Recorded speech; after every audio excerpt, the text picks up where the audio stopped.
we're going to be hearing from Anna Afzal-Gould, and she's going to be really talking about raising awareness in children's health with NFT.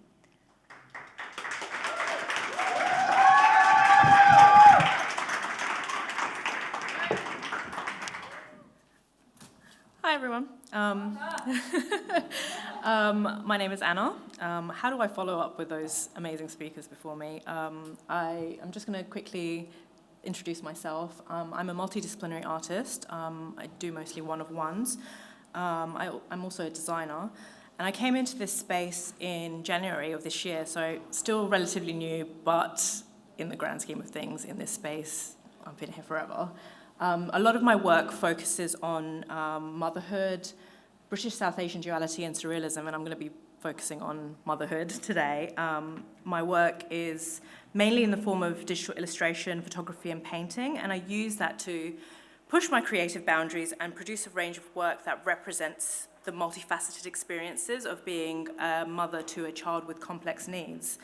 So, sorry. I actually started in this space with a project, just a one-woman project, Wacky World NFT, and I separated out my accounts, my project and my personal art for branding reasons. I sold out 2 of my Wacky World collections and donated 20% of the primary NFT sales to the Yellow Brick Road project. Now, they are a charity that work closely with the scientist who discovered the genetic mutation that my daughter was diagnosed with. It's called the HNRNPH2 genetic mutation, if anyone is interested. I am continuing to donate 20% of my primary sales to the Yellow Brick Road project, and I wanted to highlight the importance of NFTs for smaller charities. So I quickly want to, I know this is quite a dry subject for a lot of people, but I wanted to cover what this mutation is. It's an ultra-rare genetic condition that was discovered in 2016 by Dr. Jennifer Bain. It impacts my daughter. Like I said, she was diagnosed last year. She's 3.5 now, and there's only approximately 130 known cases worldwide, and it's an X-linked chromosomal disorder. It results in a variety of challenges, including, but not limited to, global developmental delays, learning difficulties, language impairments, reduced muscle tone, movement challenges, and then neuropsychiatric conditions like autism and ADHD. So, there we go.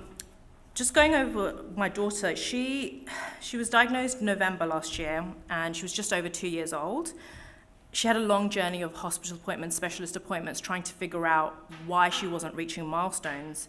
When we went to the doctors, we were often dismissed, and it was a very difficult road for us. But we eventually got full genome sequencing done, and we didn't have any resources readily available for us to learn about this disorder because it's quite new and it's very, very specific. And only scientific literature actually exists, which isn't accessible for everyone. You know, scientific jargon isn't readily available to everyone, and not everyone really understands it. I barely understand it, and I would like to think that I'm interested in science. So we were connected to the Yellow Brick Road project, and they, like I said, are a charitable organization. It was set up by the parents of one of the children from the first cohort of 6 people that this genetic mutation was discovered in. They work with Dr. Bain in the goal to conduct further research and raise awareness. So with that power of the internet, we were able to connect with them and get an understanding of the disorder and what we may expect in our parenting journey. So why are NFTs so relevant to health, and in particular children's health? It's not just about the art for me, although I love art. I've always been an artist. Blockchain technology is where we're headed at full speed. So we need to ensure that we involve healthcare and philanthropy in these early stages. That will ensure that we maximize the benefits for those in need in the long term, and thus future-proofing our children's health. Having central health records on the blockchain will ensure that records are secure but accessible by various healthcare providers. This will reduce the stress that parents face when their children are going to multiple providers, such as speech and language therapists, physiotherapists, surgeons, even the dentist. speaking from personal experience, even with digital records, I am constantly filling out paperwork when I take my daughter to the hospital. It's not exactly ideal when you have an upset child by your side. So having healthcare records stored on the blockchain as tokens will allow healthcare professionals to access up-to-date information, and that can be worldwide. You can go to the other side of the world for treatment, and the surgeons don't need you to fill out tons and tons of paperwork for that. So the other thing that I am really, really passionate about is patient autonomy that comes with having your medical records on the blockchain. Instead of third parties owning and selling your genetic information, individuals can have that control. You can decide what you want to do with that. Traits of a genome can be compared in similarity, making it simpler to connect with other people that might have a genetic mutation that's similar to you.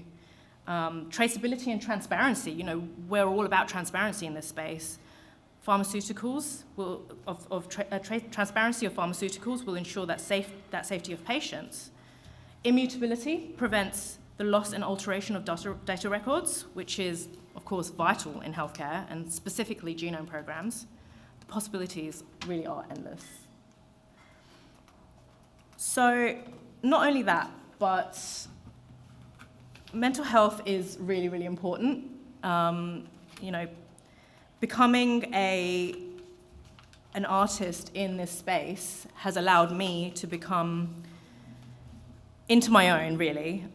Creating art has been great for me to look after my mental health and practice self-care. When I'm not caring for my daughter or working in my part-time job, I'm constantly creating or thinking about creating, and this is my way of coping with the hardships that are a reality when it comes to parenting a child with special needs.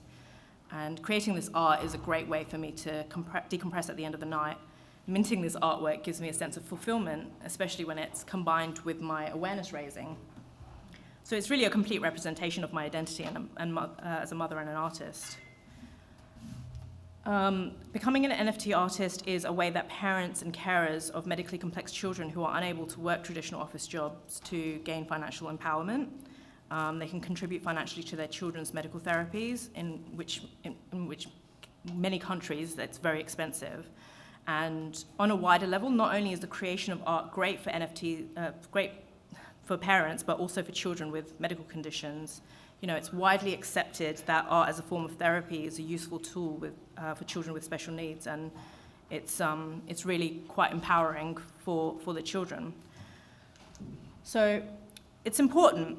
It's really important because smaller not-for-profits often struggle to get donations that they require to make a timely impact. Many people don't know about them due to the niche nature of their purpose, and by spotlighting smaller charitable organizations such as the Yellow Brick Road Project, we can provide another avenue of donations and therefore assist them in funding the research alongside appropriate medical practitioners. Rare genetic conditions can be discovered in an individual by encouraging healthcare professionals to conduct full genome sequencing. Early detection of children's health issues can allow parents to seek out the support that they require for their children to lead fulfilling lives. By talking about my daughter's signs and symptoms, I may connect with another parent on the opposite side of the world who has similar concerns but had them dismissed. Armed with this information, they can then pressure their doctors and get that testing carried out. And early detection means that management can be put in place for the sake of the children and the parents, and they can seek out support networks. We always say that we're early in this space, and we really are. And we have the opportunity to use that knowledge and harness its power. They say knowledge is power. I know sounds a bit of a cliche. Knowledge is power, and I think as early participants in this space, we really do hold that power. Thank you.